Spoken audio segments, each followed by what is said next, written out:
दोस्तों तो कैसे हैं आप सब। Welcome to my channel success junction, एक कदम सफलता की ओर। और हम लेकर के आ गए आपके लिए रेशियो का पार्ट नंबर 2। कल हमने आपको बताया था कि अगर हमको ए और बी का मान दिया हुआ है तो हमें उसका रेशियो निकालना था, तो हम बड़ी आसानी से निकाल सकते थे। अब इसमें आपको ए और बी का मान फाइंड आउट करना पड़ेगा। देखिए आपको दिया हुआ है a बराबर 2b/3, b बराबर 2c/3 और c बराबर 2d/3 और b रेशियो d का मान पूछा है। यहाँ पर हमको a b c का मान पहले फाइंड आउट करना पड़ेगा। तो आइए देखते हैं कैसे हम फाइंड आउट करते हैं a b और c का मान। तो पहले निकलेंगे यहाँ पर a रेशियो b निकालना पड़ेगा हमें पहले, a रेशियो b। तो देखिए a रेशियो b निकालेंगे तो b यहाँ पर आ जाएगा और a/b का मान हो जाएगा 2/3। ठीक है, यहाँ पर आ गया, ये b यहाँ पर आ जाएगा तो a/b बराबर 2/3 हो गया। ठीक है, उसके बाद हम यहाँ निकालेंगे b रेशियो c का मान। तो फिर ये c यहाँ पर आ जाएगा, b/c का मान हो जाएगा 2/3। तो यहाँ से भी आ गया आपका 2/3। ठीक है, उसके बाद यहाँ पर c/d का मान निकालेंगे तो d यहाँ पर आ जाएगा, तो c/d का मान हो जाएगा 2/3। तो यहाँ पर c रेशियो d = 2/3। ये आ गया अपना बिल्कुल कल की तरह, जैसा कल था, कल की तरह बिल्कुल आ गया। अब हमको क्या करना होता है, जहां जहां पर रेशियो दिया है उसके नीचे रेशियो लिखना होता है। कल हमने आपको बताया था। तो यहां लिख देंगे दो बिंदी यहां पर, ये हो गया। इसके ऊपर 2 बिंदी, इसके नीचे 2 बिंदी, इसके बाद 2 बिंदी यहाँ पर और 2 बिंदी यहाँ पर। देखिए हमने रेशियो में डिवाइड कर लिया। अब हम क्या करते थे, जिसके बगल में रेशियो की संख्या खाली है, जो स्थान खाली है, उसी संख्या को आगे लिख देते थे। तो यहाँ पर 3 आ जाएगा और यहाँ पर भी 3 आ जाएगा। तो 3 यहाँ पर आ गया, 3 यहाँ पर आ गया। अब देखो, अब क्या यहाँ पर भी एक स्थान खाली है, ये 3 उठ करके यहाँ पर आ जाएगा, तो ये 3 हो गया। ठीक है, इधर आ जाओ, इधर क्या एक स्थान ये खाली है, तो ये 2 यहाँ पर आ जाएगा, तो 2 ये हो गया। इसकी फोटोकॉपी करनी है बस। अब यहाँ पर 2 है, यहाँ पर 2 स्थान खाली है, तो ये 2 उठ करके यहाँ आ जाएगा, 2 और ये 2, और ये हो गया अपना पूरा कल की तरह बन गया। ठीक है, इन सबको भूल जाइए। अब देखिए, अब अपन को यहाँ से निकालना है a ratio b ratio c ratio d। Find out करने के लिए हम क्या करते थे, केवल मल्टीप्लाई किया करते थे कलम ऊपर का। देखिए, तो 2 और 2 का मल्टीप्लाई करेंगे, 2 दूनी 4 दूनी 8, तो यहाँ पर हो गया 8। ठीक है, रेशियो लग गया। यहाँ देखिए 3 दूनी 6 दूनी 12, ये हो गया 12। ठीक है, फिर रेशियो लगा दिया। यहाँ पर देखिए 3 तक 9, 9 दूनी 27, 9 दूनी 18, तो यहाँ पर आ गया 18। ठीक है, 3 तक 9, 9 दूनी 18, 18 यहाँ पर आ गया 18। उसके यहाँ करते हैं तो 3 तक 9, 9 तिहाई 27, तो ये हो गया 27। ये देखिए a b c और d का मान आपका आ गया। अब क्या पूछा है, b और d का रेशियो पूछा है। तो यहाँ पर b का मान क्या है, 12, तो यहाँ पर b का मान रख देंगे 12 और d का मान क्या है 27, तो यहाँ पर रख देंगे 27। और इसको छोटा कर देंगे, किससे कट रहा है, ये 3 से कट रहा है, तो 3 से काट दीजिए।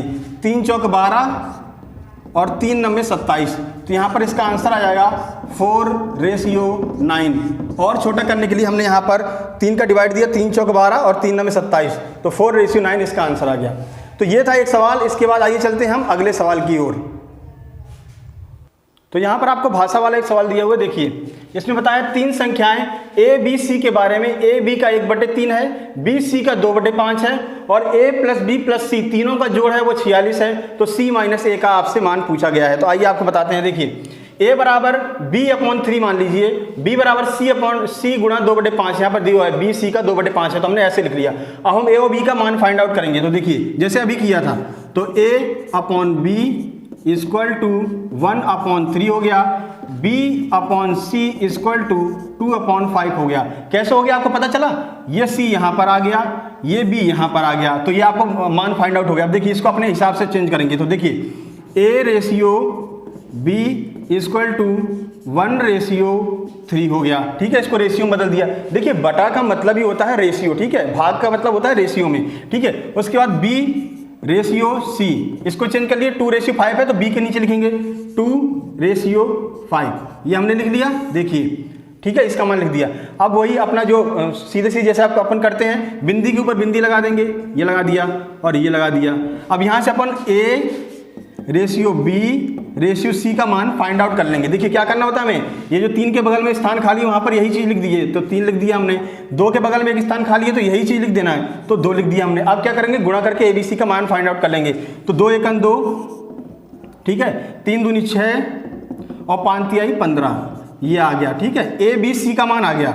और a b c का जोड़ क्या दिया हुआ है हमें, यहाँ पर देखिए 46 दिया हुआ है, a + b + c। तो इसको तीनों को ऐड कर लीजिए, यहीं पर ऐड कर दीजिए, ये लीजिए ऐड कर दिया हमने। तो 6 2 8 15 8 हो गया 23। ठीक है, तो तो 23x मान लिया हमने। 23x बराबर हमको क्या दिया है, 46 दिया हुआ है, ये लिख दीजिए 46। अब इसको डिवाइड कर दीजिए, 23 से 46 को काटेंगे तो 2 बार जाएगा, x का मान आ गया 2, ये x का मान आ गया। अब इस x के मान को इसके साथ में रख दीजिए, a, b और c के साथ में। तो आइए रख देते हैं, हमसे केवल जिसका पूछा उसके मान रखेंगे और किसी को नहीं रखेंगे। तो c माइनस a पूछा है, तो c का मान क्या है यहाँ पर, देखिए ये c है, ये b है, ये a है, और c का मान क्या है यहाँ पर 15 है, तो 15, ठीक है। उसके साथ में x है, x हमने मान लिया था यहाँ पर, x का मान 2 है, तो 15 गुणा 2 लिखेंगे, ठीक है। माइनस a माइनस करना है, c में से a माइनस करना है, a का मान क्या है 2, तो 2 गुणा 2 लिख देंगे। तो 15 दूनी हो गया 30, माइनस 2 दूनी 4, 30 में से 4 जब जाएंगे तो 26 आ जाएगा आपका आंसर। यही आपका आंसर रहने वाला है, ठीक है। तो इस तरह से हम सॉल्व कर सकते हैं इन सवालों को। तो आइए चलते हैं एक और सवाल की तरफ, ये आपको समझ में आ गया होगा, तो चलते आइए एक और सवाल आपको दिखाते हैं। ये भी आपका भाषा वाला सवाल है। देखिए यहाँ पर पूछा गया, एक गांव में साक्षर और निरक्षर का अनुपात 8:9 है। यदि साक्षर की संख्या 256 है तो निरक्षर की संख्या आपको ज्ञात करना है। तो आइए हम आपको ज्ञात करके दिखाते हैं। तो देखिए एजुकेटेड रेशियो अनएजुकेटेड क्या है, 8:9 है, यानी कि साक्षर रेशियो निरक्षर इक्वल टू 8:9 है, ठीक है। और यहाँ पर क्या दिया है, साक्षर की संख्या 256 है, यानी सीधे सीधे 8 की वैल्यू 256 दी हुई है और आपसे 9 की वैल्यू पूछी है। तो आप क्या कीजिए, आप सीधे 8x बराबर 256 लिखिए, x का मान यहाँ पर निकालिए, इसको डिवाइड कर दीजिए, 256 डिवाइड बाई 8, तो 8 3 24 और 8 दूनी 16, यानी x का मान यहाँ पर 32 आ गया, 32 आ गया x का मान। और आपसे क्या निरक्षर की संख्या पूछी थी, और निरक्षर के रेशियो अनुपात क्या था, 9 था, ये है 9, और 9 हम x मान लेंगे, तो यहाँ पर 9 गुणा 32 कर देंगे। देखिए 32 x का मान है, तो 32 यहाँ पर लिख देंगे और उसमें गुणा कर देंगे 9 का।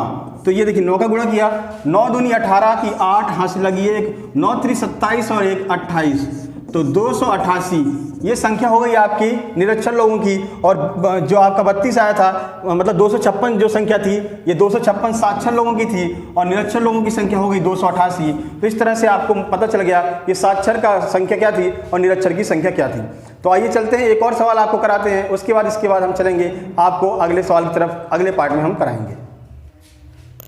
एक और सवाल आइए हम आपको दिखाते हैं। एक और सवाल आपसे पूछा गया है कि 17,600 रुपए को 3 लोगों में बांटना है, ए, बी और सी में इस तरह बांटें कि ए रेशियो बी 4:3 होना चाहिए और बी रेशियो 5:3 होना चाहिए, तो सी को कितने रुपए मिलेंगे, ये आपसे पूछा गया है। आइए हम आपको करके दिखाते हैं। अगर आपको सवाल समझ में आ गया हो कि यहाँ पर इस तरह बांटिए कि ए रेशियो बी, यानी ए और बी को 4:3 के अनुपात में पैसे मिले, बी और सी को 5:3 के अनुपात में पैसे मिले, तो सी को कितने रुपए मिले आपसे ये पूछ रहा है। तो आइए देखिए, ये हमने लिख दिया जैसे कि हम अभी तक लिखते आए हैं। एक संख्या यहाँ पर खाली है, स्थान खाली है, तो स्थान को भर दीजिए, ये 3 यहाँ पर आ जाएगा और ये 5 यहाँ पर आ जाएगा। कैसे आ जाएगा, हमने कल के वीडियो में भी आपको बताया था और आज फिर से बता रहे हैं कि जो संख्या बगल में खाली होती है उसी संख्या को यहाँ पर लिख देते हैं। तो देखिए 3 3 जा 9 यहाँ पर आ गया, ठीक है, 5 3 जा 15 यहाँ पर आ गया और 5 4 जा 20 यहाँ पर आ गया। ये आपका A ratio B ratio C हो गया, ठीक है। अब देखिए इन तीनों को मिलाकर के कितने रुपए हैं, तो 17,600 रुपए हैं। तो इन तीनों को ऐड कर दीजिए, तो 20x plus 15x plus 9x is equal to 17,600 रुपए, ये हो गया।